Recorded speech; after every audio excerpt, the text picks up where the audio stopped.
Ce matin, la direction de l'hôtel de l'Amitié rencontre la presse. Objectif, donner sa version sur les cas de licenciement de 66 de ses agents.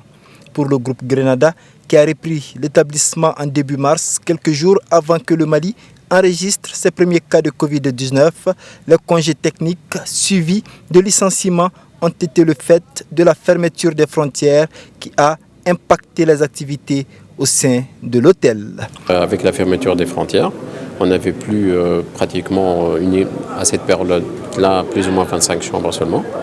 Donc on était obligé, on a pris un temps de réflexion. Pendant ce temps de réflexion, on a mis les gens en congé. Par la suite, on a vu que tous les hôtels de la place, ils ont procédé au chômage technique. Donc on les a suivis, bien entendu, on a fait la même chose.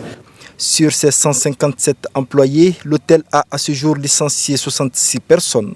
Des ex-agents qui manifestent régulièrement devant les grilles de l'hôtel pour protester contre la mesure qu'ils peinent à accepter. Nous n'avons pas été saisis par rapport à ces dossiers.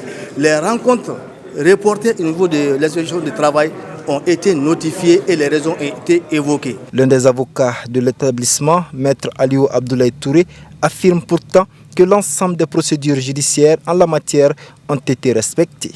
Tout a été scrupuleusement respecté. C'est-à-dire, on est resté dans la légalité telle que demandée par la loi malienne, la loi portant code du travail.